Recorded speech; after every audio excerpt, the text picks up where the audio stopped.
Okay, everybody, let's see what's on TV tonight, shall we?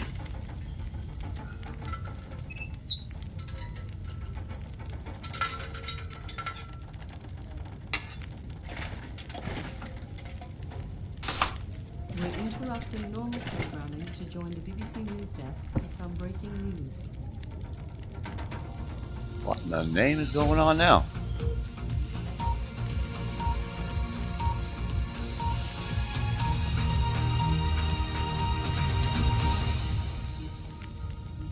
Welcome to the BBC News Desk. We have breaking news of a serious incident between Russian and NATO forces near the coast of Latvia. Although the details are uncertain, early reports indicate that a Russian surveillance aircraft was fired upon by naval vessels of NATO forces operating in that region, after apparently straying into Latvian sovereign airspace. It's unclear at this stage whether the Russian aircraft was shot down or not. This incident comes in the wake of a similar event some time ago, in which 2 Russian pilots were killed after being shot down by Turkish surface-to-air missiles near the border with Syria. It's not known what caused this latest incident or at exactly what time the conflict took place, but it is believed that it happened earlier today and that Russian forces have returned fire.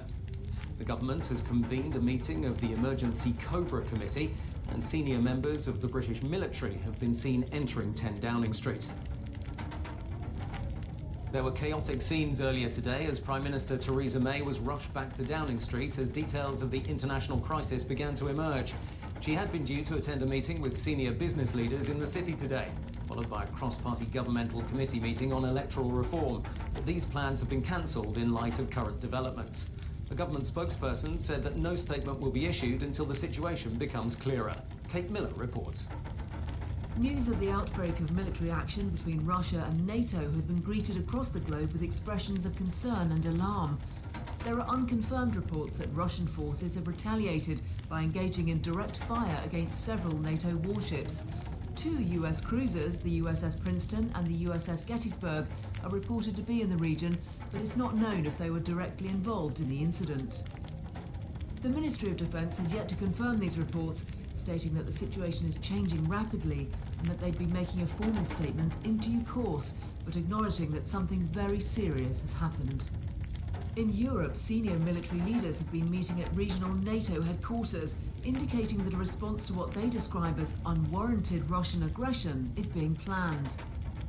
A general military alert has been issued across Europe, including the deployment of over 50,000 NATO troops to key points along the central border to Russia, and the activation of over 200,000 reserve troops from France, Germany, Holland and the UK. The first contingent of British troops has already left RAF Brize Norton. All military leave has been cancelled, and the mobilisation of all British forces nationally and internationally has been ordered by the government. And we're just receiving reports that at least 1 NATO warship has sustained serious damage as a result of direct fire from Russian forces. Details are unclear and the number of casualties remains unknown, but it's reported that at least 1 vessel has been sunk with major loss of life and that contact has been lost with a further 2 ships in the area. The US President Donald Trump has condemned the Russian military action, calling on President Putin to pull back from what the US government has described as a reckless and warlike posture which can only lead to greater conflict. World leaders have expressed their condemnation of Russian military action, stating their support for US and NATO forces and their hope that a peaceful, negotiated settlement of the conflict can be achieved. The Pentagon has convened a meeting of the Joint Chiefs of Staff, and a worldwide military alert has been declared for all US forces with immediate effect. We'll be bringing you further information on the US response to the situation as details emerge.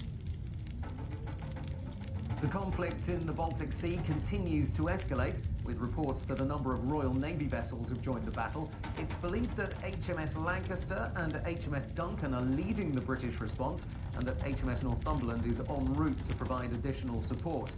The Royal Navy Trafalgar-class submarine, HMS Torbay, is believed to be in the region, but it is not clear whether it's involved in the conflict. The Ministry of Defence has declined to comment, stating that the military response to the situation would be proportionate, but that it would not be appropriate to discuss any details thereafter. Several destroyers from the Russian Baltic Fleet have been spotted near the coast of Finland, indicating a potential major escalation in the scale of the conflict and increasing fears that the fighting may get out of hand before a political solution can be negotiated. In response to global condemnation of Russian military action, President Putin has stated that Russia will use whatever means are necessary to defend itself, including the use of its strategic military capabilities. Russian forces are already at a heightened state of combat readiness following significant military exercises over recent months and the deployment of the Russian S-400 advanced surface-to-air missile system along the central border between Russia and Western Europe. Reporting restrictions have been imposed due to the sensitivity of divulging troop movements, but we're hoping for an update from our local reporters in the region and from other news networks in due course. In the UK, the mobilisation of the armed forces is continuing, with a full recall of all reserve forces and heightened security at military bases and airfields. Typhoon fighter jets from 29 Squadron at RAF Coningsby in Lincolnshire and 6 Squadron at RAF Lossiemouth in Scotland have begun patrolling UK airspace, and restrictions on civilian and commercial air traffic have been imposed around military and nuclear power facilities. The Ministry of Defence has ordered the dispersal of key military forces and strategic bomber aircraft to various bases across the country, and the British submarine fleet has left the naval bases at Faslane in Scotland and from Plymouth on the south coast.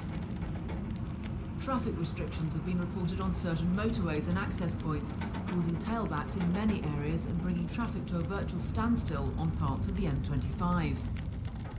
Emergency services and hospitals in the UK have also been placed on high alert. A senior spokesperson for the NHS has stated that it's important the UK is prepared for any eventuality, but that this should not be a cause of undue concern.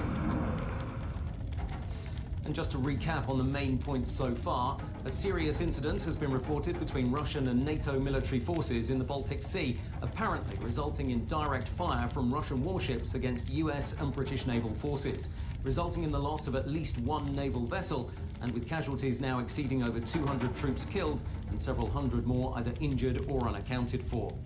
It's not clear when the first incident took place, but it appears that sometime earlier today, a Russian surveillance aircraft was fired upon by NATO forces after apparently entering Latvian sovereign airspace. It's not known whether the Russian aircraft was shot down, and the Russian government so far has neither confirmed nor denied that this incident took place. A NATO spokesperson has reported significant troop movements in Russia near the borders of Latvia and Estonia, prompting fears that a much larger regional conflict is becoming inevitable. A full-scale military response is underway involving combined NATO forces, although the scale and severity of the conflict remains unclear. We're expecting a statement shortly from the British government following an emergency meeting of the Cabinet in a joint session with senior military leaders. It's clear, however, that the situation is extremely serious and is continuing to escalate.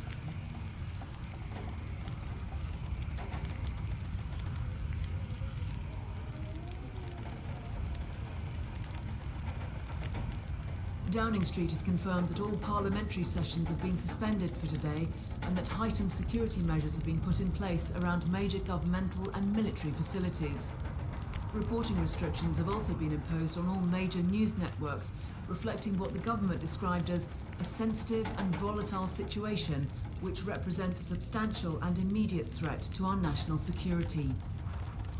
And with the latest report from the conflict, it's believed that a Russian-guided missile destroyer has been hit by a missile fired by the British naval fleet, apparently sustaining major damage with many casualties. Heavy fires on board have been reported as NATO forces continue to retaliate. Russian search and rescue vessels are on the scene, with additional support en route from their Baltic fleet, who are expected to arrive in the region shortly. And we do now have footage of the conflict from the region. This is the scene of Russian warships based directly off the coast of Finland.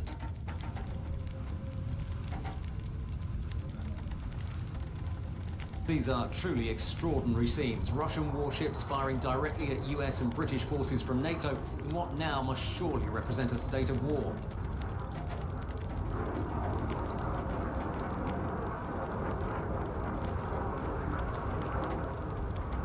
We expect to receive a statement from Downing Street shortly about the escalating crisis and how British and international forces plan to respond to the situation.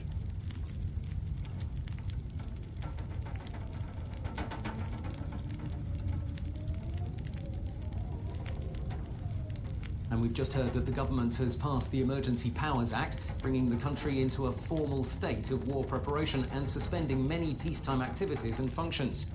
Central government in the UK has been suspended, and power has now been passed instead to a system of local officials dispersed across the country. Emergency response and civil defence authorities have been placed on the highest level of alert, and preparations are underway in case the UK itself comes under direct attack. And let's go live to NATO regional headquarters in Brussels, where defence and foreign ministers from various NATO member countries and their allies continue to arrive. Pretty amazing. One of the early arrivals is the Belgian Minister of Defence, Steven van der Puut, joining his counterparts from a growing number of NATO member countries and their allies.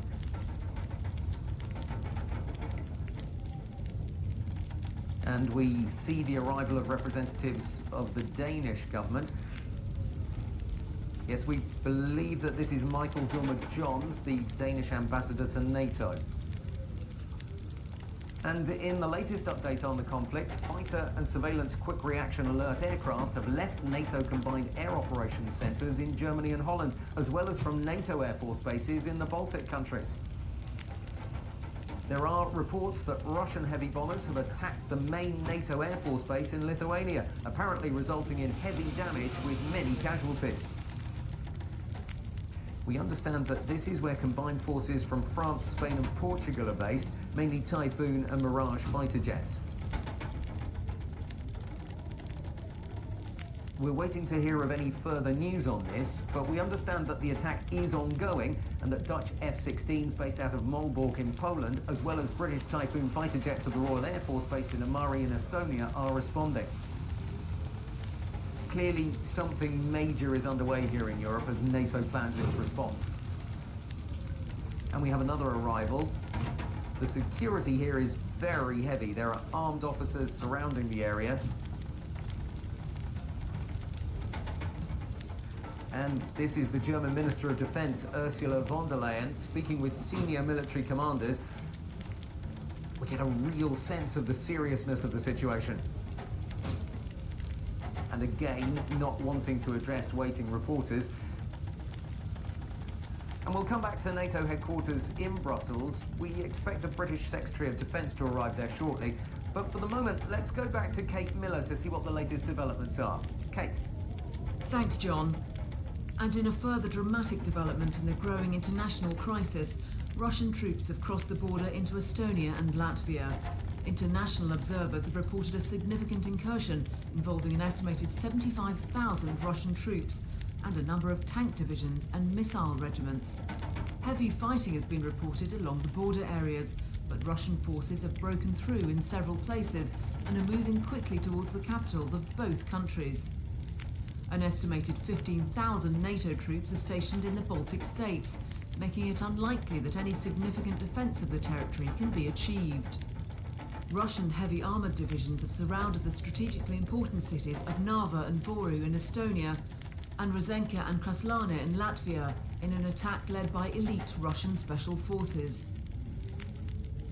Russian troops and heavy armoured divisions based in Belarus and in the Russian enclave of Kaliningrad have also been massing along the border of Lithuania, with incursions of Russian fighter and surveillance aircraft already being reported in Lithuanian airspace.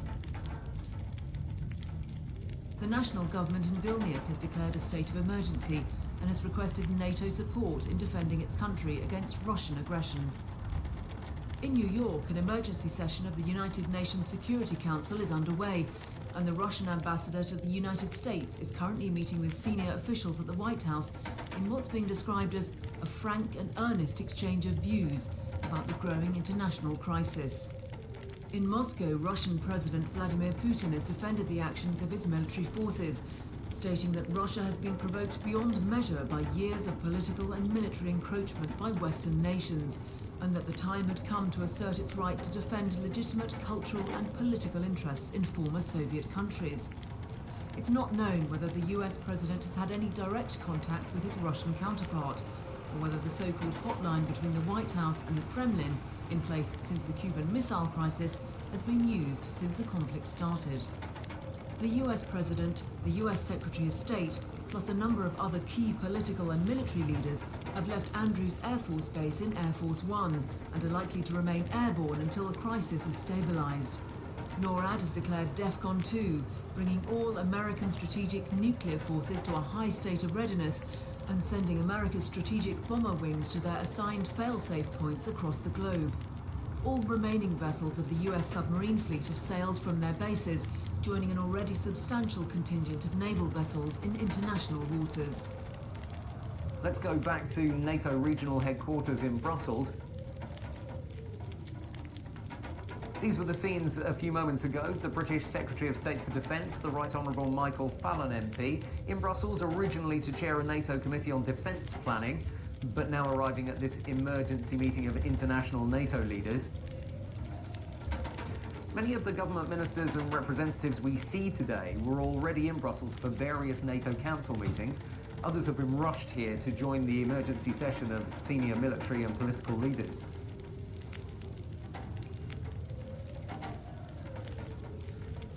And the Defence Secretary seems to be speaking with reporters. He's completely surrounded. But let's try to listen into what's being said. Well, this is further reassurance for our allies on the eastern flank of NATO, for the Baltic states and for Poland. And that is part of our policy of more persistent presence on the eastern side of NATO to respond to any further Russian provocation and aggression. Large numbers of troops? A small number of troops to start with. NATO is on the back foot. NATO and Britain, of course, therefore, have all been outfoxed by Russians. Well, Russia is making a very dangerous situation. Sorry, can I start again? Russia is making a very serious situation much more dangerous. And we'll be meeting today to see what we can do to de-escalate this crisis, particularly in terms of air safety. We've seen something I didn't think would happen again in my lifetime. We've seen them trying to change international borders by force in Europe. France, United States and ourselves have nuclear weapons. The rest of NATO enjoys the protection that gives. And by the way, a number of their air forces, of course, are committed and ready to be able to carry nuclear weapons. We're not aiming them at Russian cities. But the whole purpose of having nuclear weapons is that any of our adversaries should be left unsure as to the precise circumstances in which we would fire. Michael Fallon, thank you very much for joining us. I know it's a busy day for you.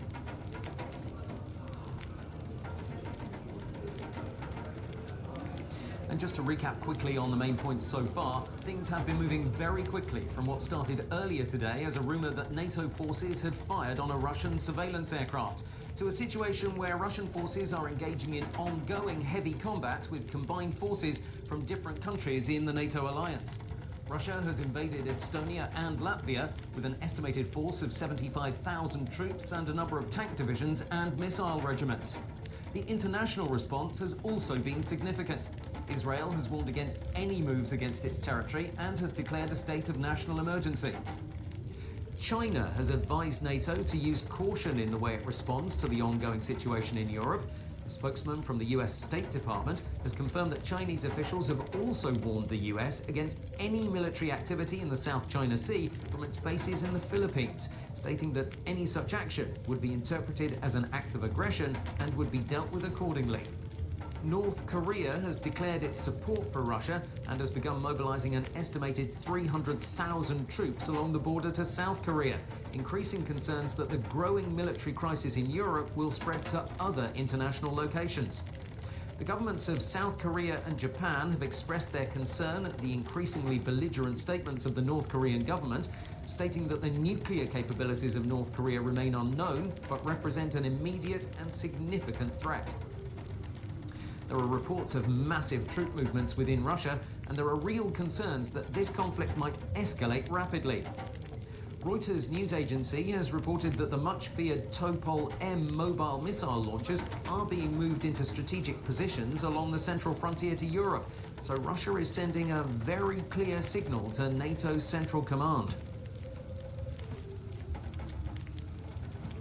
The representatives of the Polish government have just arrived. Surely they'll have serious concerns about Russian military intent, especially given their proximity to the Baltic states.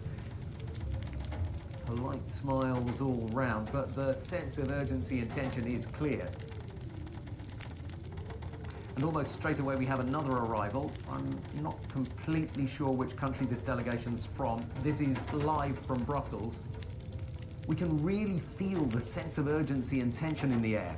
Security is extremely tight, and very few of the representatives really want to stop and talk to the media.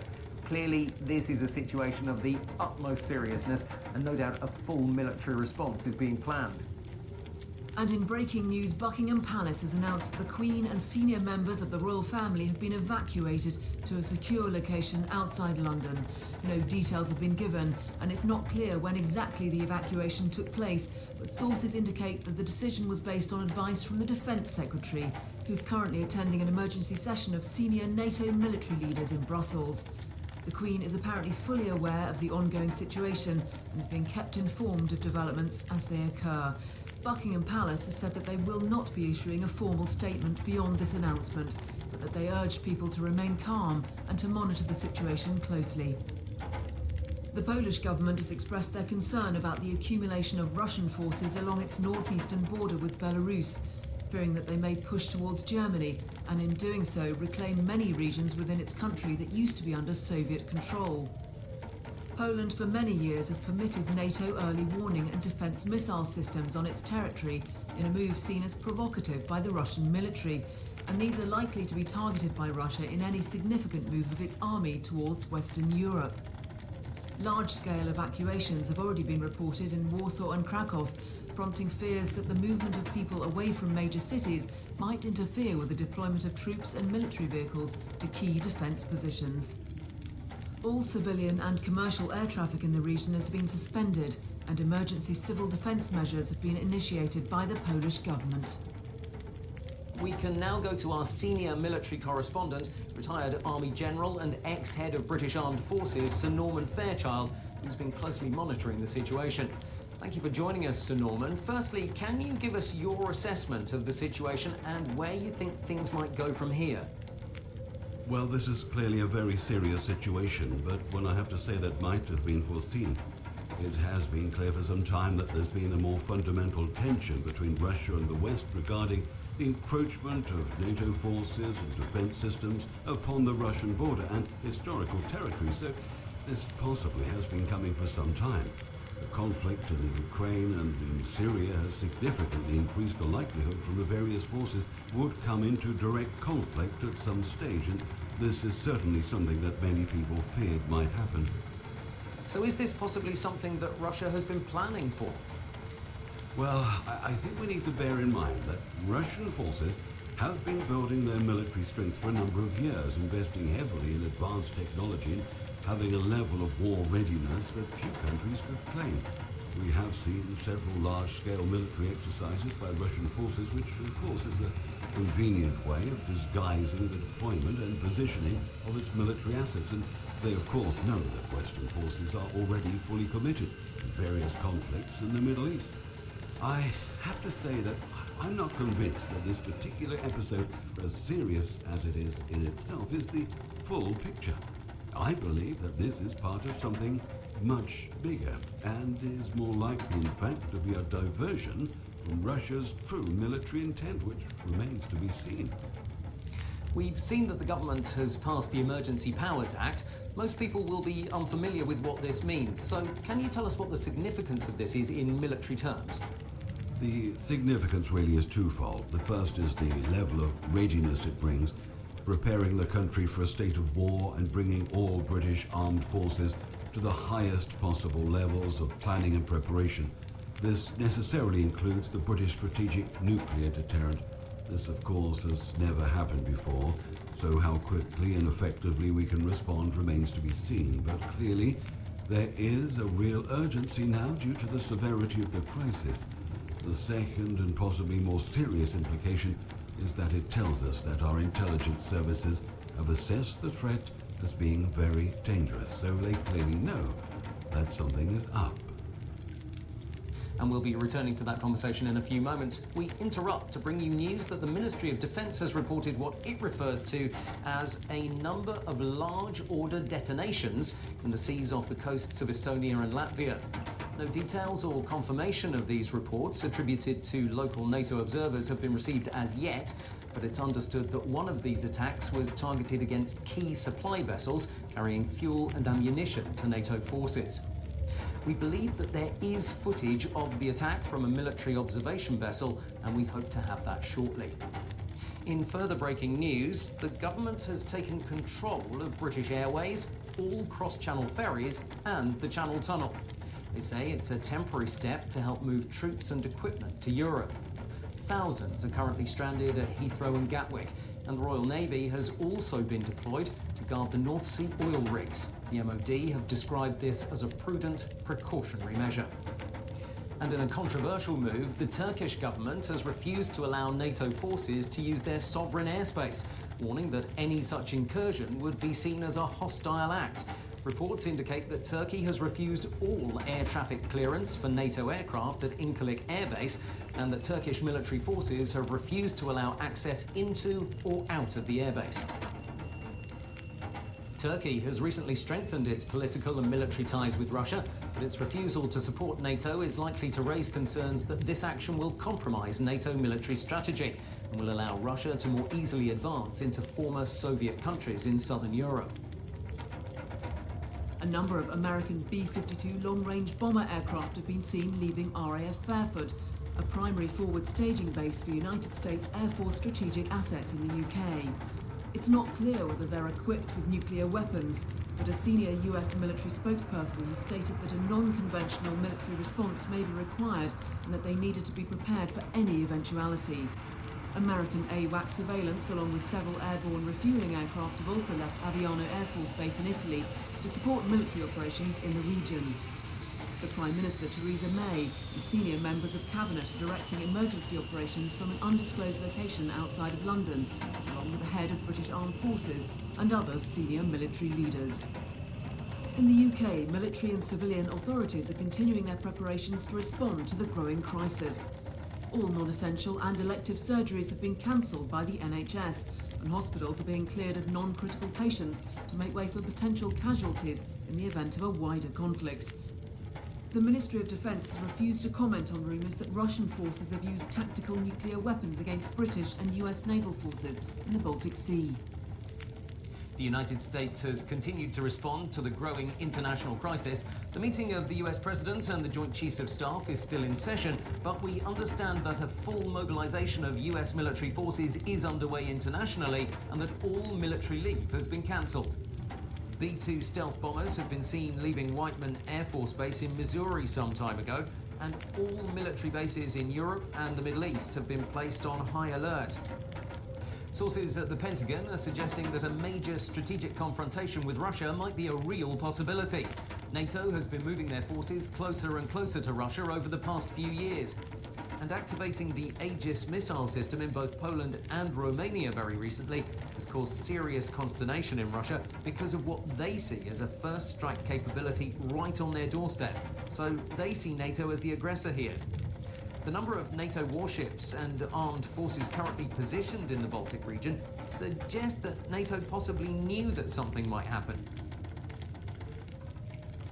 These events come after a rather grand and elaborate ceremony in Moscow yesterday, in which President Putin made something of a rhetorical speech about the right of Russia to reclaim its interests in former Soviet Union countries and to protect itself from the growing political and military influence of NATO.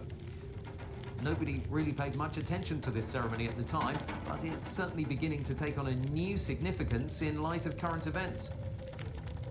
Russian state television has been broadcasting extraordinary scenes of President Putin personally directing military operations from a command center. This looks highly organized and certainly suggests that the conflict was not just a spontaneous act. Clearly a lot of planning has gone into this. Let's listen in for a few moments. This is not live, but was broadcast within the last 30 minutes. Report in more detail on the operation. Mr. Commander-in-Chief, in accordance with your orders, We have intensified our aerial airstrikes together with intensifying the sorties. Our plan foresees engaging aviation sorties, long-range aviation from Russian-based airfields, including 25 strategic bombers and other aircraft. Mr. Commander-in-Chief, in accordance with your decision, as of today, the group of long-range bombers 222 delivered a group airstrikes on 6 targets from the Mozdok airfield. Following their landing, they prepared for a repeated sortie. The wings took flight again to deliver another group airstrike, and up to 1700 hours they delivered strikes on 6 enemy targets. As of now, the aircraft are returning to the airfield. The crews and the hardware are working normally. Mr. Commander-in-Chief, our personnel of our operations group is prepared to carry out the missions to protect the Russian Federation and its citizens. We've just received footage of one of the attacks against NATO warships, apparently taken from a stationary camera on board a NATO observation vessel, which was sailing close to a supply convoy carrying supplies of fuel, ammunition, and military equipment. If we can roll the tape, you'll see a distant view of the supply convoy, partially masked by one of the fuel tankers in the foreground, a couple of kilometers or so away from the camera. What happens then is just incredible. It seems to be a huge detonation underwater. The blast itself was about half a mile wide and must have wiped out at least a dozen vessels in one go. Let's go straight to our military expert for his view on this incredible footage. Can you tell us what type of weapon you think the Russians are using here? I have to say that this is very disturbing. This is not a conventional torpedo by any means, and there is no doubt in my mind that Russia are using a nuclear-tipped torpedo, which generally has a yield of around 10 to 20 kilotons, and certainly would be capable of delivering the type of impact we've seen in this footage. I have to say that this brings us into a completely different type of game. There is absolutely no way that NATO can compete against this type of weaponry by relying purely on its conventional forces. So the question is how they will choose to respond in light of these developments. And we're receiving alarming reports that Russian special forces, backed by fast attack helicopters and paratroop regiments, have crossed the southern and northern borders into Finland, moving quickly towards Helsinki and sending NATO forces into disarray as they try to respond to this massive Russian attack. We don't have any further details at this time, but this is evidently a move towards Sweden and Norway in what must be a major push towards Western Europe. We understand that the Russian Northern Fleet, led by the Kirov-class battlecruiser Peter the Great, has taken up a strategic position in the Norwegian Sea, and we believe that they have very considerable military assets, such as fighter jets, advanced amphibious and landing craft, Akula-class submarines, and of course hundreds of cruise missiles, including those capable of carrying nuclear warheads.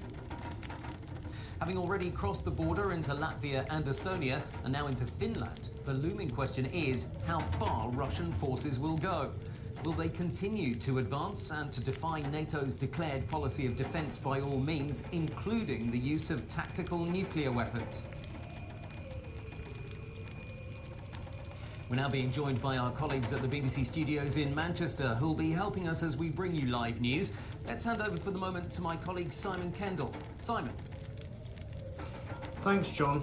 We've been watching the situation with concern and will be providing any updates and information possible.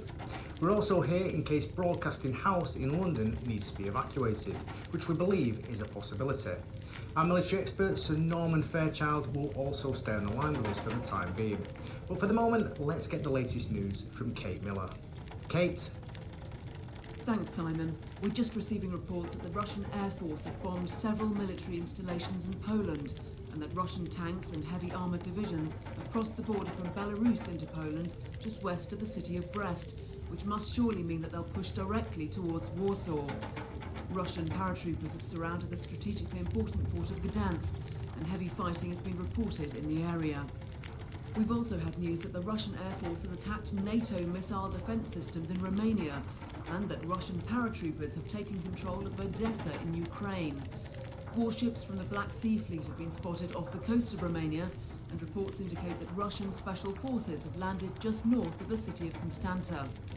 The NATO military base at Deveselu in Romania has been hit by cruise missiles fired from the Russian guided missile frigate Admiral Grigorovich, with over 40 confirmed fatalities and heavy damage to buildings and runways.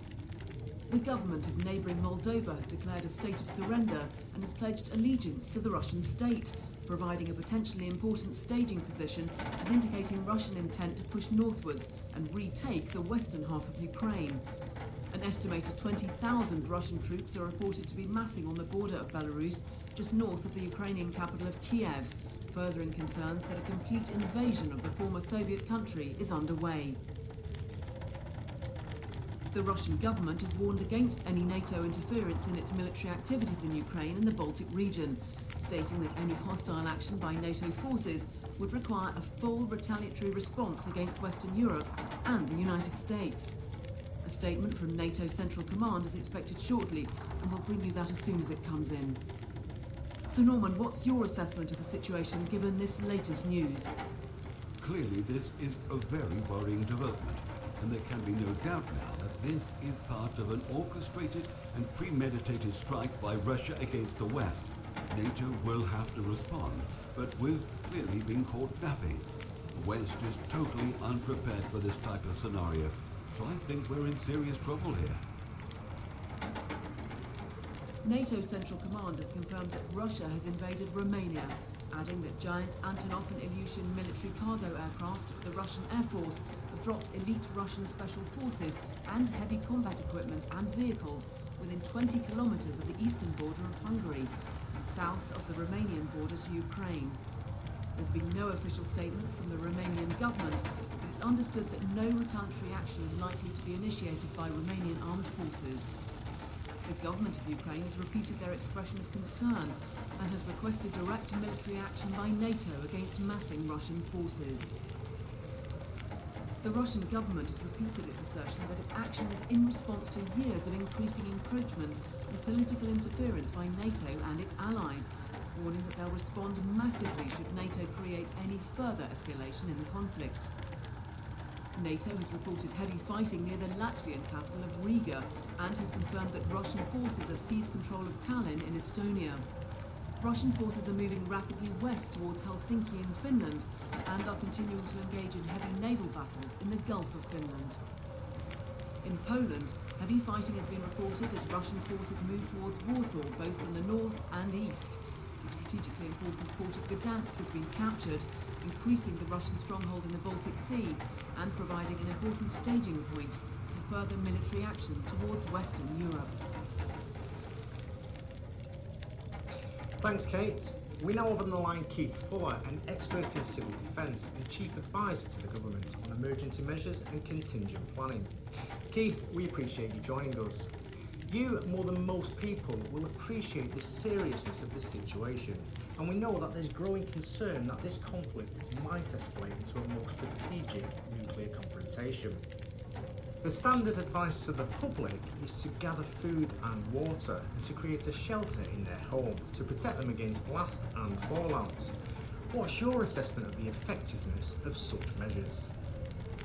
I can tell you that I've worked in civil defence for some 25 years, and the literature that was being churned out in the 50s is practically the same as we now have this idea of upturning a table and putting it against a wall and surrounding it with cushions and painting the windows white and bringing in enough food to last for a fortnight into the room so you can live in this room for a fortnight. I mean, good heavens, if this building is in the target area and it's shattered, broken in some way, then the fallout dust, which comes down immediately after the explosion in high levels, very heavy dust, the initial stuff that comes down, this will be very, very highly radioactive. It will not be stopped by cushions, it will not be stopped by wood, and the people that are sheltering in that makeshift shelter will certainly be dead within a few days to a few weeks from radiation sickness. But with respect, I know that you've been critical of government policy on civil defence, but this is the general advice from government sources. Surely it has some merit in protecting people if there's a major attack. Isn't this the whole basis of the principle of protect and survive? I would call it neglect and die in its present form, because I don't think anyone could survive in the cities in makeshift shelters. It's absolutely preposterous to expect anyone to survive under those conditions. Thank you, Keith. We're being joined live via Skype by our Eastern European correspondent, Andreas Siebler, who's based in Warsaw. Andreas, can you update us on the situation in Poland? We have an alarming situation here in Warsaw. People are very concerned and many are leaving the city. A short while ago we had a strange incident. The sky lit up a number of times. I could see it through our windows. The light just changed and it was very unusual. We have a few fixed cameras overlooking the city on the top of our studio building, and we can see that something did happen a few moments ago. Nobody knows what is really happening. Andreas, we understand that the Polish government has declared a state of emergency, but have you witnessed any direct fighting or heard from anyone closer to the front line? We are hearing sirens over Warsaw. We think that something is about to happen. We are being told to get shelter as quickly as possible. Maybe they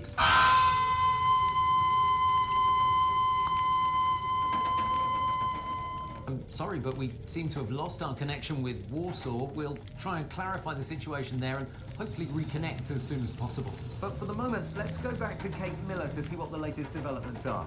Kate. Thanks, John. The leader of the Labour Party, Jeremy Corbyn, has complained that the government is not telling the public the whole truth about the conflict, arguing that people have the right to know what's happening and what danger they face. The Mayor of London, Sadiq Khan, has ordered emergency announcements to be broadcast and has instructed that all underground stations be immediately open to members of the public to provide shelter against a possible air attack on the capital. And I'm sorry to interrupt. We've just had breaking news of a significant explosion at RAF Fylingdales in Yorkshire, the home of Britain's ballistic missile early warning system, in what appears to be the first direct attack against UK forces on British soil. We've also had reports of similar attacks on Thule Air Force Base in Greenland and on Clear Air Force Station in Alaska from what appears to be submarine-launched ballistic missiles. Sir Norman, this is clearly a strategic move by Russian military commanders. Yes, all of these military bases are part of a network of early warning radar systems designed to detect a nuclear launch against the West and to help to target incoming nuclear warheads. NATO has quite a substantial anti-ballistic missile system, but it relies on accurate targeting.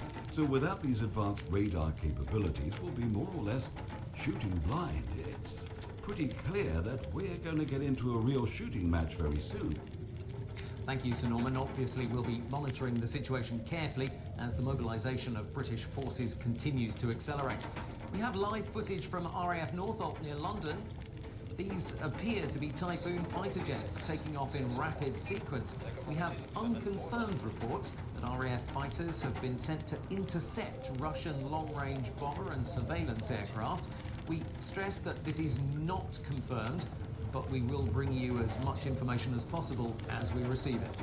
X-ray Lima 41 is 42 for potential renegade on expected 05 1326 and 1327. Scramble, over.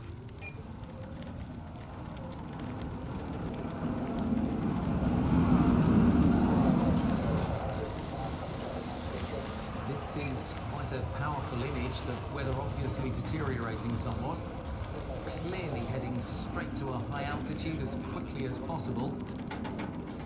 Men and women of the Royal Air Force on their way into what must be a very uncertain future.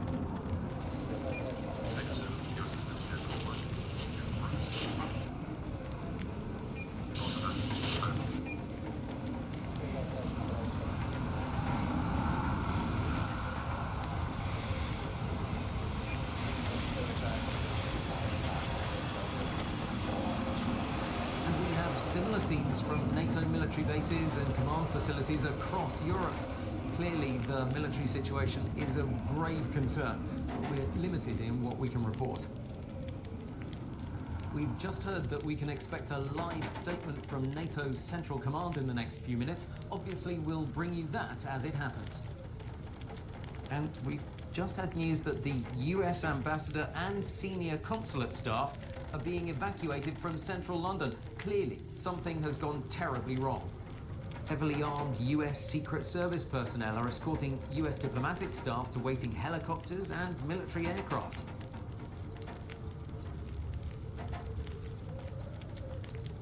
We've just heard that the Pentagon and all major centers of government are being evacuated. I'm not sure if that's Green Park or St James's Park in London, or possibly Hyde Park. These scenes are just unbelievable. The sense of urgency is very clear. They're getting out as quickly as possible now.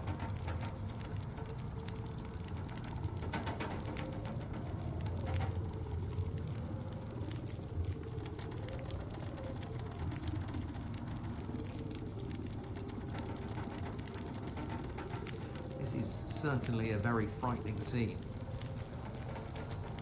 All US military bases in Europe have been ordered to get their remaining aircraft into the air in what appears to be a frightening escalation in the conflict.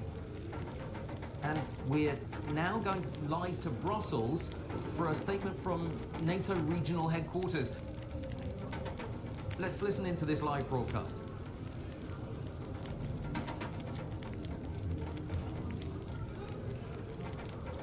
The Secretary General will start and then we'll be able to take a few questions. Secretary General. The security environment in which we meet today is dark. This nuclear saber rattling of Russia is unjustified, it's destabilizing, and it's dangerous. And this is something which we are addressing, and it's also one of the reasons why we now are increasing the readiness and the preparedness of our forces, and we are responding by making sure that NATO also in the future is an alliance which provides deterrence and protection for all allies against any threat.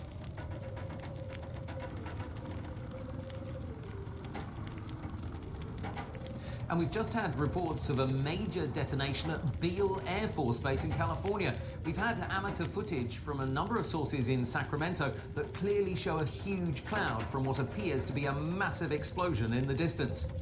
Beale Air Force Base is part of the US Ballistic Missile Early Warning System and is a very important strategic target. We're receiving several videos and photos from news agencies indicating that something very serious has happened in California. We're expecting a statement from the Federal Emergency Management Agency at any time now. And we've just had a statement in from NATO Central Command. Western forces have used battlefield nuclear weapons against advancing Russian troops in eastern Poland, and have also confirmed the destruction of the Russian city of Kaliningrad, which was a major military centre and submarine base.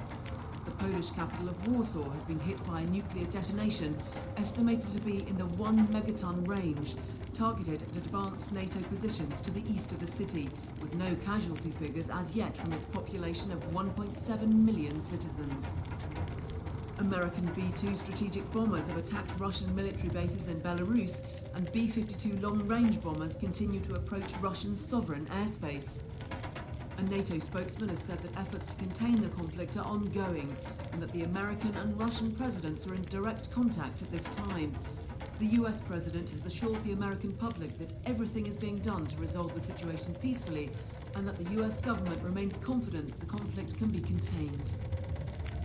There are rumours that major Russian cities are being evacuated, and that a national civil defence programme is underway to move citizens to underground shelters and subway systems. In Britain, the Ministry of Defence has said that it continues to monitor the situation very closely, and that all efforts are being made to ensure the safety and security of the United Kingdom. The Prime Minister, Theresa May, is said to be gravely concerned about the escalating crisis, but but has asked the public to remain calm and to be confident that everything's being done to resolve the situation peacefully. The Archbishop of Canterbury and other senior religious leaders have asked people to come together in prayer at this time of great peril and to have faith that goodness will prevail over the forces of destruction.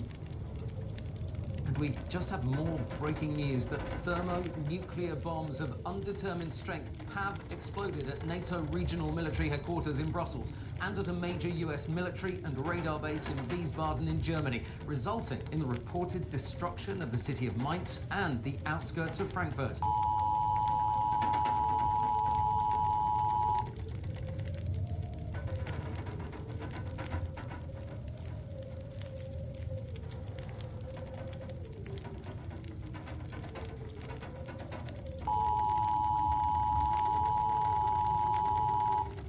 This is an emergency broadcast from the BBC.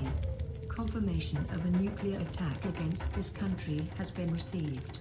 Please stand by for further information. This is not a test.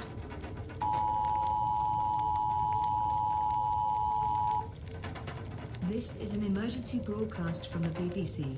Confirmation of a nuclear attack against this country has been received.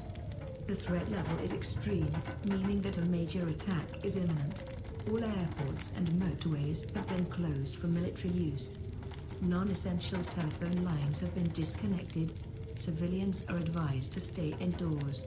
Please stand by for further information.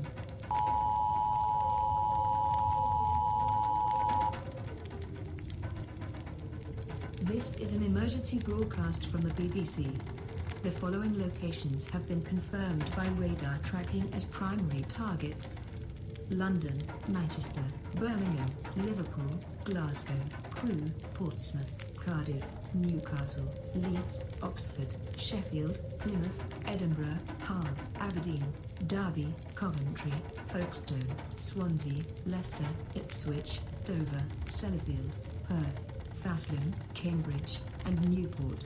All major airports, power stations and military bases across the country have also been identified as primary targets.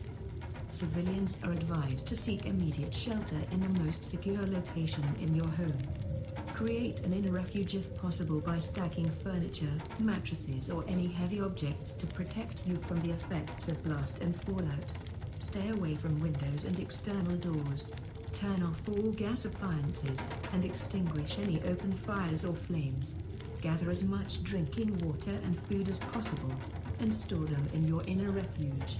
Please stand by for further information.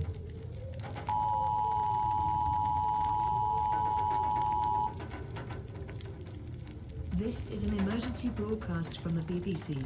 Confirmation of a nuclear attack against this country has been received.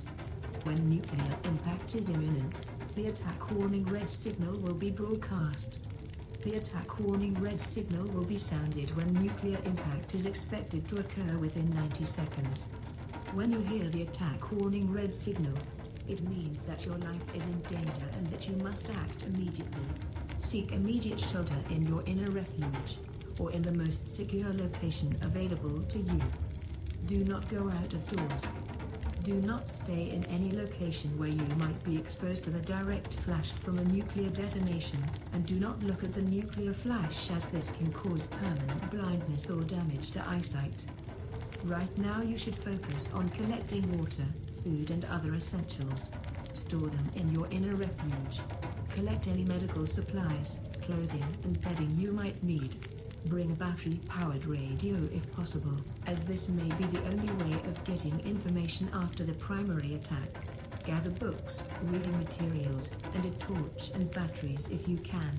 You will need to remain in your inner refuge for at least 14 days, due to the lethal effects of radioactive fallout. Please stand by for further information.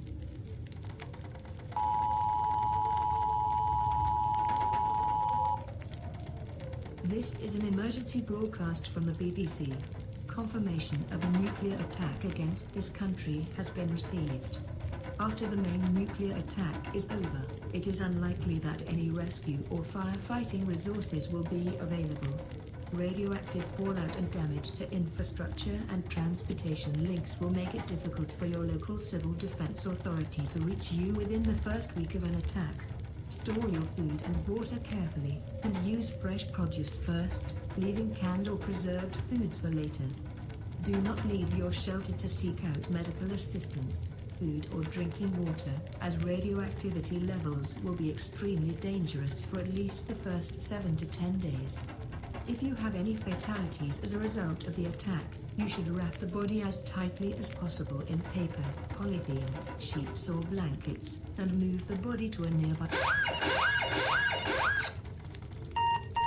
Attack warning red. Attack warning red. Seek immediate shelter. Seek immediate shelter. Attack warning red. Attack warning red.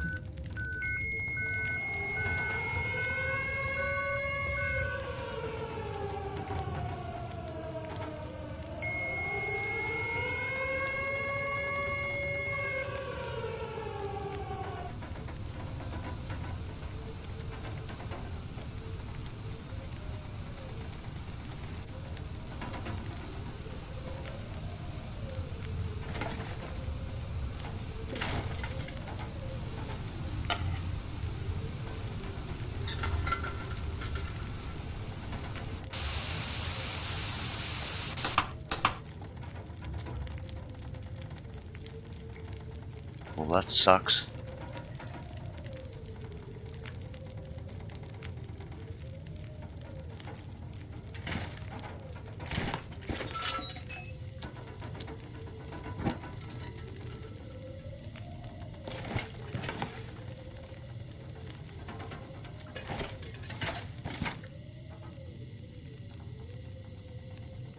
Good night, everybody.